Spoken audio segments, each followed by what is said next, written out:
Fandom, how's it going? So this is going to be the DC version of the must-have Marvel Comics of the months of May through August. Now you're probably wondering why the months of May through August.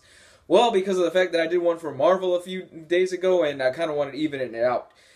So let's get to it. So in May, undoubtedly one of the biggest things that is being released in May and what I have been looking forward to for the past few years is the Batman Earth 1 Volume 2 hardcover. If you have not read Batman Earth 1 Volume 1, it is essentially Batman Prototype. And basically what that is that it is the origin of Batman. Now you're probably thinking, oh, I've heard the origin of Batman like 1,000 times. I know it all by heart. Yada, yada, yada. That's cool too. However, this is done by Jeff Johns and art by Gary Frank. If you have not picked up Earth 1, it is awesome stuff. It is a fun read, and it basically tells the story of Batman as he's starting out and his gadgets don't work. It's set in a more real-life setting. If you notice also, the eyes are actually seen inside of the mask, unlike today with Greg Capullo where the eyes are like these white triangle slits. So you can actually see the eyes. It's the tech doesn't work and things like that. And it's basically the first year of Batman.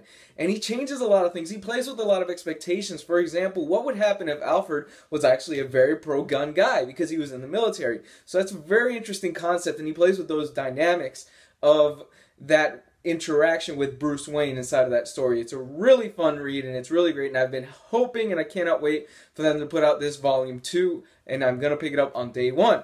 That is the biggest thing for me in May. Not many other things got my attention. Now, in June, undoubtedly one of the biggest releases of the year will be the absolute edition of Y the Last Man. If you've not read Y the Last Man, what are you doing? Go pick it up digitally. Go pick it up in trade paperback. Go pick up the single issues if you can find them. Or wait for this absolute edition. Y the Last Man is fantastic. It is written by Brian K. Vaughan. Yes, the Brian K. Vaughan who has written Saga, who has written Ex Machina, who's written tons of great series. And this was really something special for me because this came out at a time when I was just getting into comics. And this was addictive as heck. It was fantastic. I love Y the Last Man.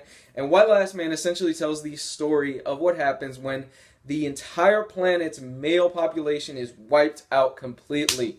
This character named Yorick Brown, who is this one guy, for some reason he has survived. Him and his pet monkey Ampersand. It is a great story, and you're probably wondering, oh man, that'd be great, that'd be awesome, being the last guy alive on Earth. Not really, because you got to think about it. You are the last male on Earth. Everybody's going to be hunting you down. They are going to want to experiment on you. They are going to want to start wars over you and try to figure out what makes you so special. Why are you the last guy on Earth? Why did you survive this plague that's wiped out everybody with a chromosome? It is great stuff. I really recommend you check it out. If you've not read Y the Last Man, it is easily in my top 3 series of all time with an ending that is just, oh, it hits you right here in the feels. Next up, we have the JSA Omnibus Volume 3 by Jeff Johns.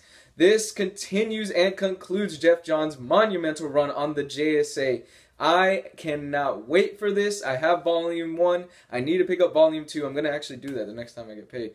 And I'm going to pick that up, and I'm going to pick up Volume 3 in June. It is going to be fantastic stuff. Art by Alex Ross. The cover's are already out. You should be able to see it. I'm going to put it right there.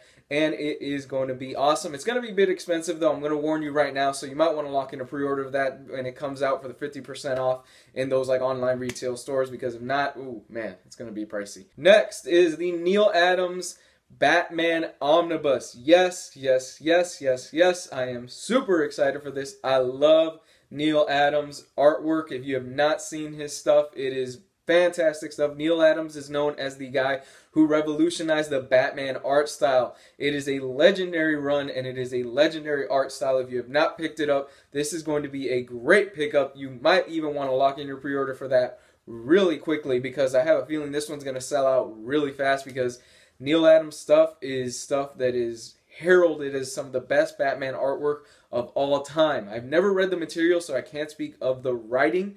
I can speak, though, having seen some of the art, and it's just, oh, beautiful. I cannot wait to pick this up. So definitely want to check that one out. In July, we have Sandman Overture. If you have not picked up the Sandman series that was written by Neil Gaiman in the early 90s, it is known as the high-minded stuff of comic books. If you have never read Sandman, please do yourself a favor and pick it up. If you have an interest in philosophy and religion and gods and things like that, Neil Gaiman revolutionized writing and comics at that time period with this series. Sandman essentially tells the story of the character of Dream. Dream is the living embodiment of the concept of dreams. It is a beautiful story that is written by Gaiman over about, 75 issues, something like that. If somebody knows, please correct me in the comments section. It is fantastic stuff.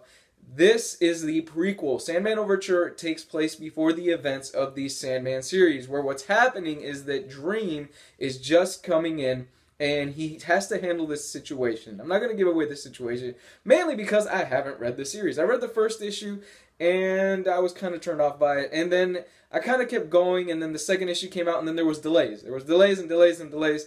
And to be honest with you, I dropped off it. And I'm kind of interested to see where it goes, because Sandman is one of those series that is so beloved in my heart that I will give this a second shot. So I'm hoping the hardcover and having all the issues put together will be something that I will enjoy. So, with that, let's move on to August. American Vampire Volume 8. Now, if you've never read American Vampire, I highly recommend you do check out this series. It's written by Scott Snyder, art by Raphael Albuquerque, and it is great stuff. American Vampire is actually the series that first broke Scott Snyder into the comic book industry. Fun fact, actually, the first arc has side stories that are written by Stephen King. So yeah, that's a big deal. If you've not read American Vampire, it basically tells the story of what happens when one young woman named Pearl Jones is actually assaulted and attacked by a group of vampires. However, in order to survive, she is bitten by another vampire who is a new species known as an American vampire. Now, this species has differences than the Carpathian European species because there are no weaknesses to sun. And they also have their own little special abilities and things like that, which I will not ruin the surprise here if you've never read the series. It is great stuff. On top of that, American Vampire is also a story about the United States and about America and how these things that the vampires do actually play into what goes on into the United States and like buildings and stuff like that and famous events. It is a great read. It's fantastic.